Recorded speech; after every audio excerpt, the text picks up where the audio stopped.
change your heart, change your life, change the planet. What have been the things that you've noticed that are the biggest changes in your emotional situation or emotional health?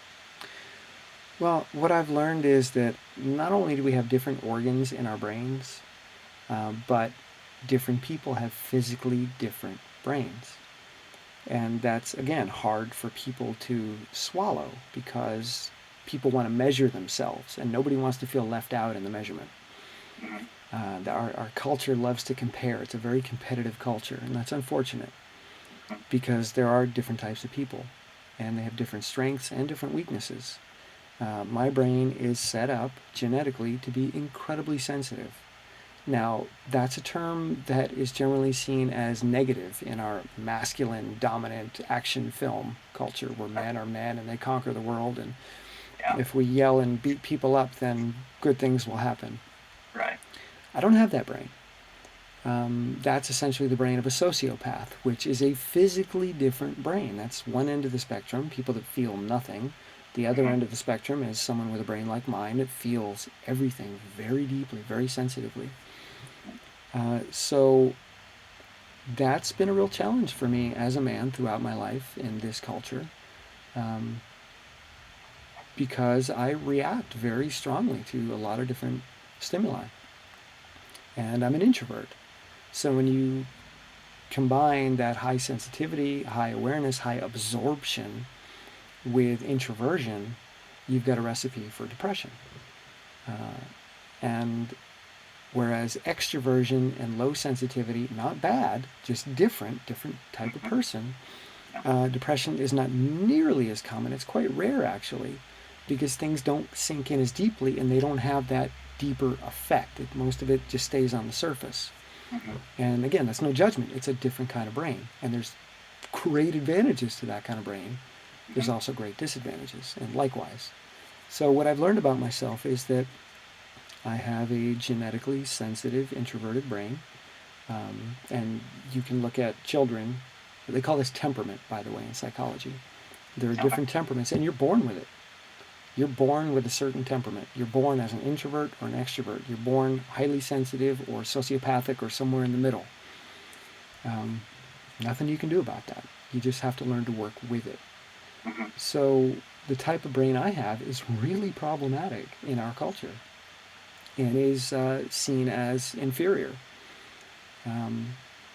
So I've been learning how to be strong with the kind of brain that I have and creating tools that allow me to function in a very powerful way in an incredibly insensitive culture. I can't change the culture, so what I have to do is change how I interact with it. And I have to make sure that I put on my oxygen mask first before I try to help anybody else and make sure that I'm in a good place. So most of my videos are for people like me. They're not for everyone. They're not for the people who are extroverted. They're not for the people who are lower on the sensitivity scale. They're for the people that think a lot, feel a lot, absorb things, get deeply, profoundly affected when they drive down the road and they see a dead animal, things like that. Like, most people they'll hit the animal and laugh. Right. I see an animal that's dead and suddenly now the next 2 hours you're like really affected by that. Nothing I can do about that. So I have to learn how to work with that. So diet amplifies that sensitivity. Diet amplifies that awareness, that permeability.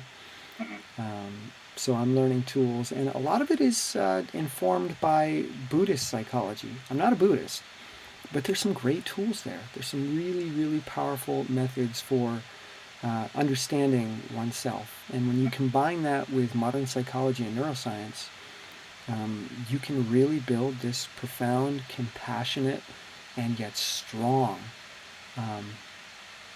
personality. And that's what I'm working towards. So... I relate with a lot of what you kind of just went over about yourself, because I'm the same way. I think I'm kind of in the same area of what type of brain that I have. I completely relate with a lot of that. So how do people like that overcome their obstacles emotionally that have trouble. I mean, even just like 3 tips that if you want to change your life, whether it be diet or lifestyle, but your emotions keep getting in your way, do you have a couple tips on what are some easy steps people can take to kind of work towards getting through that? Yeah, the first one, not so much a step, but a starting place. And it's a perspective shift. Like if we look at the language that you just used, which is perfectly acceptable language, Mm-hmm. yet therein lies the problem. How do we overcome obstacle and get in your way? Like your emotions get in your way, the obstacles are within us, and we need to overcome this. This is what our culture sets us up to believe. But we now understand through the latest breakthroughs in psychology and neuroscience that that is the worst thing you could possibly do. Okay. And this is where Buddhism has been very effective for 1,000 years now, in that self-compassion is the most powerful tool you have in your toolbox. Mm-hmm. And that's where you need to start. But it's the hardest place to start because of how we've been culturally raised. Yeah. We've been taught that self-esteem is absolutely essential. But what we are learning is self-esteem is quite dangerous, it's ineffective, and highly problematic. Mm-hmm. So this idea that we have one singular identity and it has goals, Tim has goals, and Tim needs to overcome his emotional obstacles to achieve his goals, is like my toe saying, well, I want to walk to Florida, but the rest of my body is getting in the way. The rest of my body has other plans, but I want to walk to Florida. It's like you're just a toe. The part of our brain that has these plans or goals is a tiny part of our brain. And it's basically saying to the rest of our many organs in the brain that I don't care what you want. I don't care what you need. I don't care what signals you're picking up from the environment. I don't care about the sensations, the data coming in from the eyes, the ears, the nose, the mouth, the skin. I don't care about any of that. I've got goals. I got plans. I'm going to win American Idol. I'm going to lose 50 pounds. I'm going to win the Olympics. I'm going to be a movie star. I'm going to write the greatest book ever written. And the rest of the brain is like, excuse me, don't you realize that you're in an environment and there are things around you and there are things that are happening and there's these relationships? And self-compassion is about, instead of saying, I want to do this, screw the rest of my brain, screw my body. My body is just this thing that's attached to me. It's not me, it's attached to me, and it's problematic.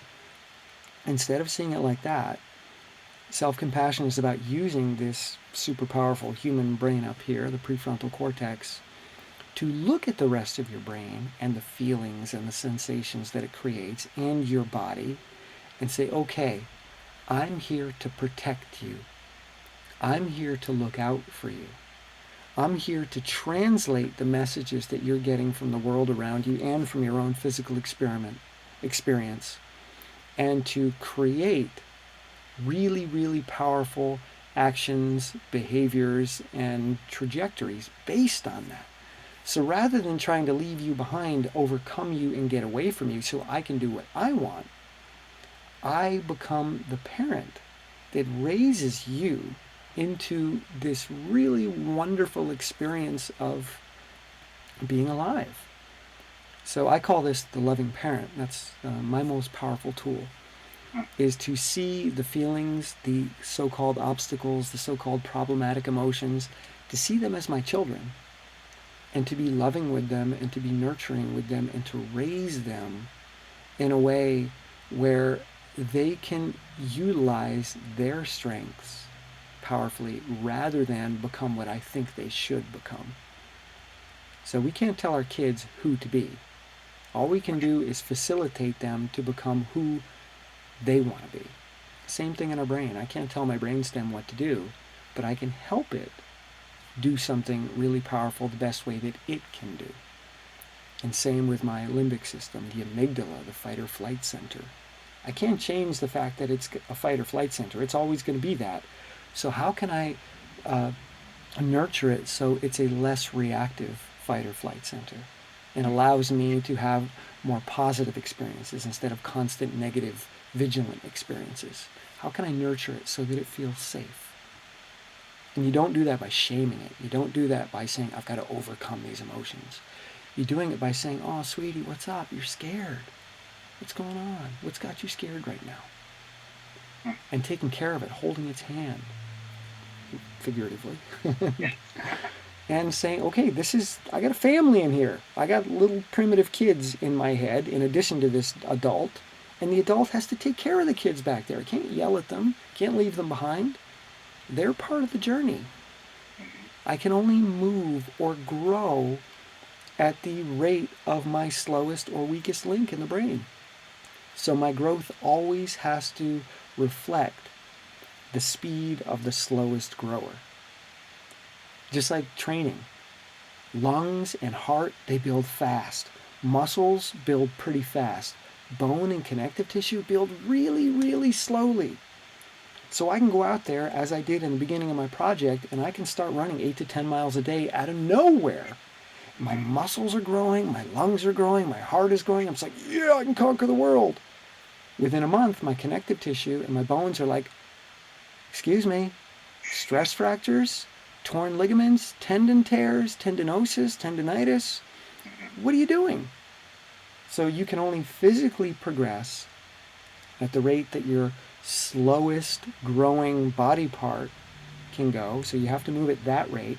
And same up here with emotional growth, spiritual growth. But this guy up here, man, it wants to grow fast. It wants results like this. It wants to be a superstar tomorrow.